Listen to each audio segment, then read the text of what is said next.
민다나오는 면적이 97,530제곱킬로미터로 필리핀에서 루손섬 다음으로 큰 섬입니다. 유서 깊은 건축물, 천혜의 자연경관, 열대지방의 먹거리 등을 고루 갖춘 훌륭한 관광지이죠. 한국에서도 유명한 다바오를 포함해 폭포로 잘 알려진 일리간, 필리핀 최대의 모스크가 있는 코타바토, 스페인어에 기반을 둔 크레오러인 차바카노어 사용지역이자 스페인의 유산이 남은 잠보안가가 있습니다.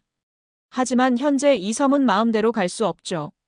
우리 외교부가 서쪽 잠보안가 반도와 남쪽 술루군도를 여행금지구역으로, 섬의 나머지 부분은 출국 권고 또는 여행자제 지역으로 지정했기 때문입니다. 무단으로 이 섬을 찾았다간 1년 이하의 징역 또는 1,000만 원 이하의 벌금에 처해지게 되죠. 어쩌다가 민다나오는 갈 수 없는 섬이 됐을까요? 전세계 섬이야기 아카이브 세계의 섬에서 자세하게 알아보겠습니다. 민다나오라는 이름은 스페인 식민지 시절 독립을 유지했던 마긴다나오 술탄국이 변형된 것입니다. 호수의 사람들이란 뜻을 가지고 있죠. 민다나오 인구는 세계에서 7번째로 많습니다. 술루 군도를 포함한 군도 전체 인구는 2,700만 명이 조금 넘죠. 고고학적 유물에 따르면 이 섬에 인류가 살기 시작한 것은 약 1만 년 전입니다.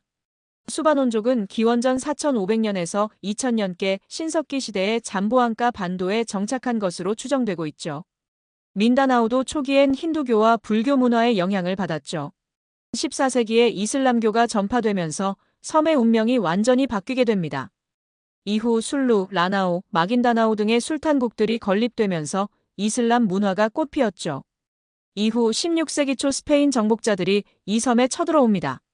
하지만 중앙정부가 없었던 다른 필리핀 지역과 달리 민다나오엔 술탄국들이 자리 잡고 있었고, 이들의 저항이 워낙 심해 정복자들도 일부 도시나 해안 지역만 점령했을 뿐 섬 전체를 장악하지는 못했죠. 1898년 파리 조약을 통해 스페인은 필리핀 전체를 2천만 달러의 미국에 매각했습니다. 이후 섬은 미국에 의해 식민지화하긴 했지만 이때도 술탄국들의 엄청난 저항 끝에 자신들의 문화를 지켜냈죠. 문제는 미국이 필리핀 통합정책을 내세우며 민다나오의 가톨릭 문화의 영향을 받은 필리핀인들을 이주시키면서 벌어집니다. 이것은 종교 갈등의 씨앗이 됐죠. 하지만 제2차 세계대전이 끝나고 1950년대와 1960년대 중반까지 잠시 평화로운 시기가 찾아왔고 민족 간 갈등이 줄어듭니다. 분리주의 세력이 사실상 존재하지 않았죠. 하지만 1965년 페르디난드 마르코스가 집권하면서 가톨릭 집단이 민다나오에 대거 정착하기 시작합니다. 인구 급증으로 인해 조상 대대로 물려받은 원주민 땅을 차지하기 위해 갈등이 발생했죠. 민다나오에 사는 무슬림을 일컫는 모로족들이 본격적으로 봉기합니다. 이후 지금까지 분리주의 움직임이 끊이지 않고 있죠. 민간인들도 필리핀 중앙정부에 대한 증오가 깊어 무장투쟁은 기본이고 아부사야프와 모로 이슬람 해방전선이라는 테러 조직까지 조직했습니다. 아부사야프는 민간인도 마구잡이로 공격하는 무차별 테러로 악명 높죠. 2013년 9월 모로 해방전선의 과격파가 잠보안가시 시청 장악을 시도하면서 필리핀군과 한 달 가까이 무력 충돌이 벌어졌습니다.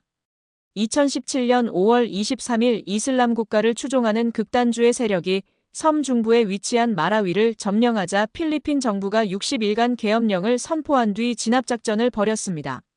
5개월 뒤 필리핀군이 진압에는 성공했지만 1,000명 남짓한 반군에게 필리핀군 3,000명이 밀려나는 모습을 보였고 추가로 6,500명을 증원하는 등 고전했죠. 필리핀군은 168명이나 전사자를 냈고 반군은 978명이 사살되면서 사실상 전멸합니다. 필리핀 정부군의 사상자가 생각보다 많은 이유는 시가전이라는 특수성 때문이었죠. 2020년 4월에도 술루 군도에서 아부사야프와 필리핀군이 교전을 벌였고 2023년 12월 3일 마라위의 민다나오 주립대학교에서 가톨릭 미사가 진행되던 중 폭탄 테러가 발생해 4명이 사망하고 50명이 부상을 입기도 했습니다. 현재 필리핀 정부는 극단주의 테러 단체 토벌과 함께 지역 주민들이 가난으로 인한 절망감으로 테러 단체의 유혹에 넘어가게 하지 않기 위해 식료품 공급과 의료 지원 등을 펼치고 있죠. 민다나오는 필리핀 제2의 섬답게 훌륭한 관광지이지만 이슬람 반군과 필리핀군과의 교전이 수시로 일어나고 외국인을 겨냥한 테러도 발생하면서 이를 제대로 활용하지 못하고 있습니다. 민다나오는 현재 필리핀에서 가장 개발이 덜 됐을 뿐만 아니라 30%에 이르는 필리핀 최악의 문맹률, 최고 실업률, 최저 수명, 기초 생활시설 필리핀 내 최저를 기록하고 있습니다. 민다나오 사태가 평화적으로 해결돼 한국인들이 즐겨 찾는 관광지가 됐으면 하는 바람입니다. 구독과 좋아요는 아카이브 세계의 섬을 살찌우는 비타민입니다. 댓글도 많이 부탁드립니다. 감사합니다.